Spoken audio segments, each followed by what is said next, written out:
साथियों, आप सभी का इस प्लेटफॉर्म पर स्वागत है।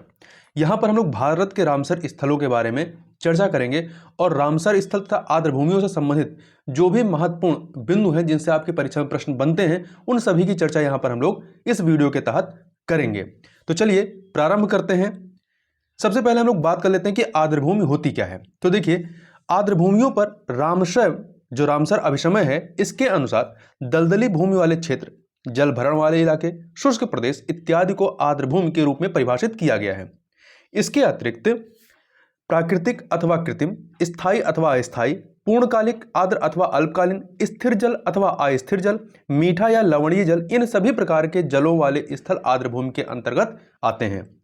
इसके अतिरिक्त समुद्री जल के ऐसे क्षेत्र जिनकी गहराई कम ज्वार लो टाइड में 6 मीटर से अधिक नहीं होती है, वह भी आर्द्रभूमि कहलाते हैं। तो यहां पर आप जो ये फैक्ट है कि 6 मीटर से अधिक नहीं जाती हैं, ये इंपॉर्टेंट फैक्ट इसको याद रखिएगा। इसके अतिरिक्त अन्य चीजों को देखें कि आर्द्रभूमियों का महत्व क्या है।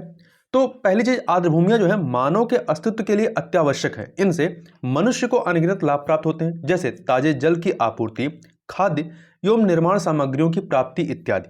इसके अतिरिक्त साथ ही ये बाढ़ नियंत्रण, भूजल पुनर्भरण, ग्राउंड वाटर रिचार्ज तथा जलवायु परिवर्तन के प्रभावों को कम करने में भी सहायक होती हैं।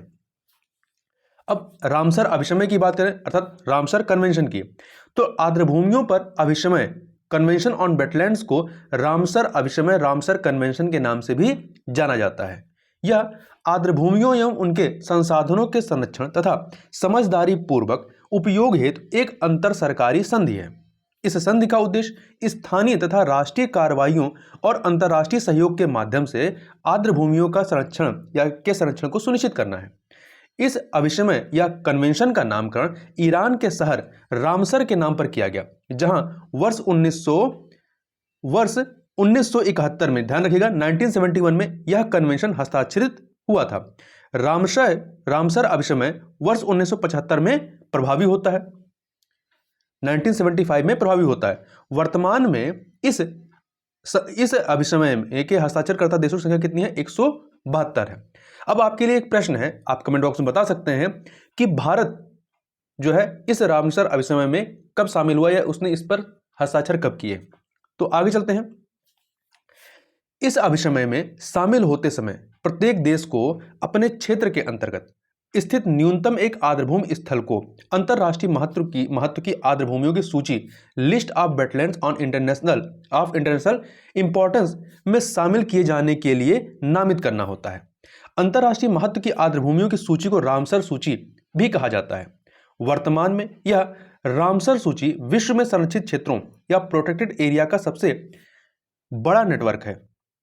वर्तमान में विश्व भर में स्थित रामसर स्थलों की कुल संख्या कितनी है? 2435 है। इन रामसर स्थलों के अंतर्गत कुल 25,46,85,425 हेक्टेयर क्षेत्र आच्छादित है। रामसर सूची की कुछ खास बातों की बात करें तो रामसर सूची में शामिल होने वाला प्रथम स्थल ऑस्ट्रेलिया का कोबोर्ग प्रायद्वीप था, जिसे वर्ष 1974 में रामसर स्थल के रूप में निर्दिष्ट किया गया था। रामसर सूची में शामिल सबसे बड़ा स्थल ब्राजील का रियो निग्रो है। इस स्थल के अंतर्गत 1,20,000 वर्ग किलोमीटर से अधिक का क्षेत्र आच्छादित है। यूनाइटेड किंगडम के सर्वाधिक 175 स्थल रामसर सूची में शामिल हैं। इसके बाद मैक्सिको के 142 स्थल हैं, वो दूसरे नंबर पे है। हम वर्तमान परिप्रेक्ष्य के बारे में बात करने से पहले कुछ अन्य चीजों की भी बात कर लेते हैं। यहां पर हम लोग आगे बढ़ने से पहले दो और तथ्यों की बात कर लेते हैं, या दो टॉपिक की बात कर लेते हैं। वो कौन कौन से हैं? सबसे पहले हम लोग बात कर लेते हैं वेटलैंड्स इंटरनेशनल की। क्या है वेटलैंड इंटरनेशनल के बारे में, ये क्या है?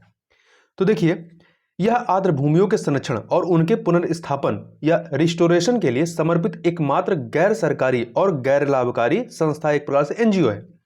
पहले जो है आर्द्रभूमियों के संरक्षण के लिए 3 संस्थाएं कार्यरत थीं। कौन कौन सी थी? तो इसमें आपका पहला था International Waterfowl and Wetland Research Bureau, जिसे शॉर्ट में आप जो है, एक सेकेंड, शॉर्ट में आप क्या लिख सकते हैं? IWRB लिख सकते हैं। दूसरा है Asian wetland bureau, AWRB WB, और तीसरा है wetland for the America, WA। वर्ष 1991 में ये तीनों संस्थाएं जो हैं एक साथ संयुक्त होकर के कार्य करना प्रारंभ किया और यही वेटलैंड इंटरनेशनल कहलाया तथा 1996 में इसका मुख्यालय जो है नीदरलैंड में स्थापित किया गया। तो ध्यान रखिएगा कि यदि पूछा जाए कि वेटलैंड इंटरनेशनल का मुख्यालय कहाँ पे है तो नीदरलैंड में है। और वेटलैंड इंटरनेशनल है क्या, तो ये एक प्रकार का गैर सरकारी और गैर लाभकारी संस्था है। इसके अतिरिक्त एक वर्ड आता है मॉन्ट्रेक्स रिकॉर्ड का। किसका आता है? मॉन्ट्रेक्स रिकॉर्ड का। एक सेकंड इसको साफ कर देते हैं। ये मॉन्ट्रेक्स रिकॉर्ड के बारे में बात करें तो ये क्या है, तो रामसर सम्मेलन के तहत मॉन्ट्रेक्स रिकॉर्ड अंतरराष्ट्रीय महत्व की आर्द्रभूमियों की सूचियों पर ऐसे आर्द्रभूमि स्थलों का एक रजिस्टर है जहां तकनीकी विकास, प्रदूषण या अन्य मानवीय हस्तक्षेप के कारण पारिस्थितिकी स्वरूप में नकारात्मक परिवर्तन आया है, आने वाला है या आने की संभावना। तीनों कंडीशन है, ठीक है। नकारात्मक परिवर्तन आया है, आने वाला है या आने की संभावना है। इन रिकॉर्ड में स्थलों को जोड़ना या हटाना उस क्षेत्र के पार्टीज की अनुमति के बिना नहीं हो सकता है। मॉन्ट्रेक्स रिकॉर्ड में भारत का सबसे पहला स्थल राजस्थान का केवलादेव राष्ट्रीय उद्यान है जो 1990 में शामिल हुआ और आज तक मॉन्ट्रेक्स रिकॉर्ड में शामिल है। इसके अतिरिक्त वर्ष 1993 में 1993 में उड़ीसा की चिल्का झील और मणिपुर की लोकटेक झील को भी मॉन्ट्रेक्स रिकॉर्ड में शामिल किया गया। पर आगे चलकर सरकारी प्रयासों से वर्ष 2002 तक चिल्का झील पर उत्पन्न पारिस्थितिकी संकट का समाधान कर दिया गया और उसे मॉन्ट्रेक्स रिकॉर्ड की सूची से बाहर निकाल दिया गया। अब जो है वर्तमान में केवल 2 ऐसे रामसर स्थल हैं जो इस सूची में है। एक केवलादेव राष्ट्रीय उद्यान आपका राजस्थान का और दूसरा है लोकटेक झील मणिपुर का। ये इसमें आपके शामिल हैं, ठीक है। अब जैसे कि मैंने पूछा था आपसे कि रामसर जो कन्वेंशन हुआ इसमें भारत कब शामिल हुआ, तो आप कमेंट बॉक्स में बता सकते हैं, वरना मैं आपको बता देता हूं कि ये जो है वर्ष 1982 में भारत जो है इस कन्वेंशन में शामिल हुआ था। आगे चलते हैं, आगे की बात कर लेते हैं। वर्तमान परिप्रेक्ष्य क्या है, तो देखिए हाल ही में भारत ने 4 नई आर्द्रभूमियों को अंतर्राष्ट्रीय महत्व की आर्द्रभूमि के रूप में निर्दिष्ट किया है।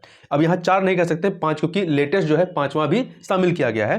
तो ये जो पहले 4 की बात कर लेते हैं फिर 5वें की बात करते हैं। तो नौ निर्दिष्ट 4 रामसर स्थलों में गुजरात के 2 कौन कौन से, वधवाना आर्द्रभूमि तथा थोल झील वन्यजीव अभ्यारण्य। इसके अतिरिक्त हरियाणा के 2 भिंडवास वन्यजीव अभ्यारण्य तथा सुल्तानपुर राष्ट्रीय उद्यान, इनको शामिल किया गया है। पुनः 8 दिसंबर 2021 को जारी विज्ञप्ति के अनुसार भारत की उत्तर प्रदेश में स्थित हैदरपुर आर्द्रभूमि को अंतर्राष्ट्रीय महत्व की आर्द्रभूमियों की सूची में शामिल किया गया है। तो इस प्रकार से देखें तो पूरे भारत में कितने आर्द्रभूमियां हैं जो रामसर सूची में शामिल हैं या रामसर अभिसमय से के अंतर्गत आती हैं, तो 47 है। और यूपी की बात करेंगे तो यूपी में कितने हैं, 9 हैं ऐसे आर्द्रभूमियां जो रामसर स्थल के रूप में चिन्हित किए गए हैं। अन्य चीजों को देखें तो यह जो है हैदरपुर आर्द्रभूमि की यदि बात करें तो यह मानव निर्मित आर्द्रभूमि उत्तर प्रदेश के बिजनौर जिले में 6,908 हेक्टेयर क्षेत्र में विस्तृत है। गंगा नदी के बाढ़ के मैदानों पर मध्य गंगा बैराज के निर्माण के फलस्वरूप वर्ष 1984 में इस आर्द्रभूमि का निर्माण हुआ। इस प्रकार भारत में रामसर स्थलों की कुल संख्या बढ़कर कितनी हो गई, 47 हो गई। भारत के इन 47 रामसर स्थलों के अंतर्गत कुल 10,90,230 हेक्टेयर क्षेत्र आच्छादित है।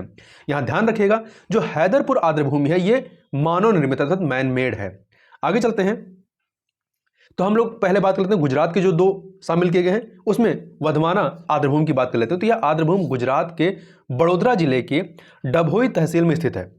अर्ध शुष्क कृषि प्रदेश से स्थित यह आर्द्रभूमि गेहूं एवं धान की खेती से घिरी हुई है।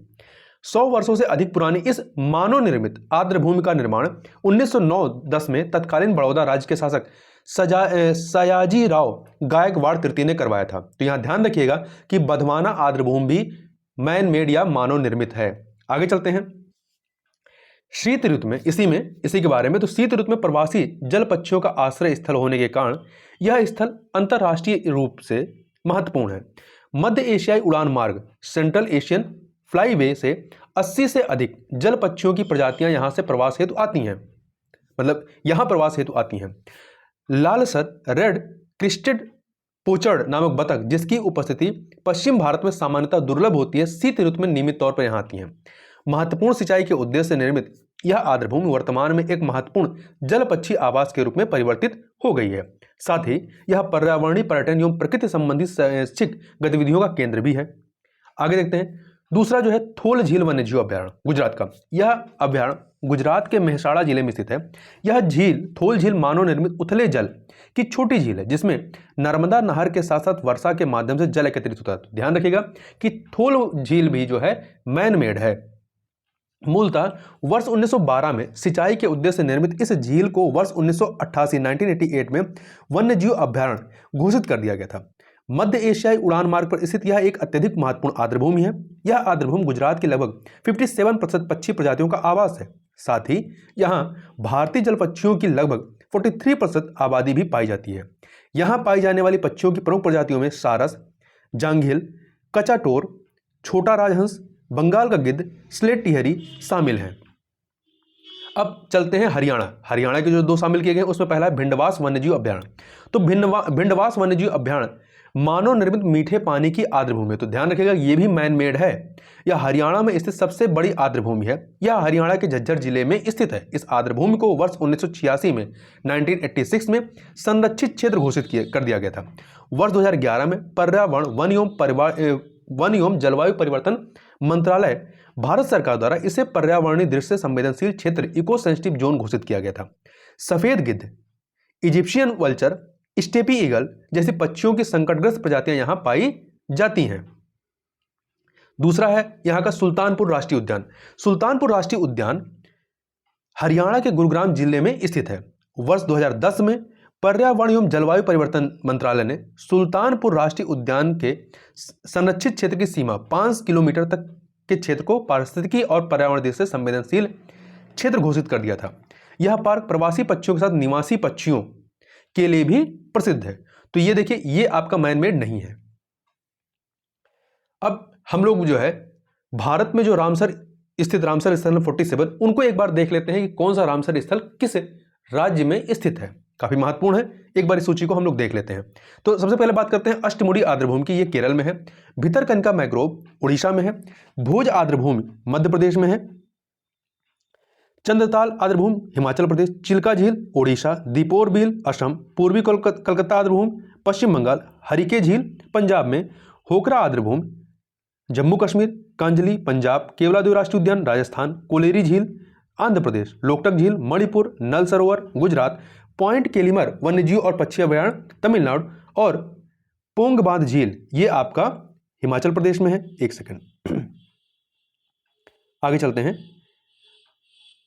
इसके अतिरिक्त रेणुका आर्द्रभूमि कहाँ पे? हिमाचल प्रदेश में। रोपड़ पंजाब। रुद्रसागर झील त्रिपुरा में है। सांभर झील राजस्थान। शास्था मकोट्टा झील केरल में। सुंदरवन आर्द्रभूमि पश्चिम बंगाल। सुरिनसर मानसर झील जम्मू कश्मीर। तोशोमरारी लद्दाख में है। ऊपरी गंगा नदी उत्तर प्रदेश। वेम्बनाद कोल आर्द्रभूमि केरल में। बुलर झील जम्मू कश्मीर। नादूर मधमेश्वर महाराष्ट्र।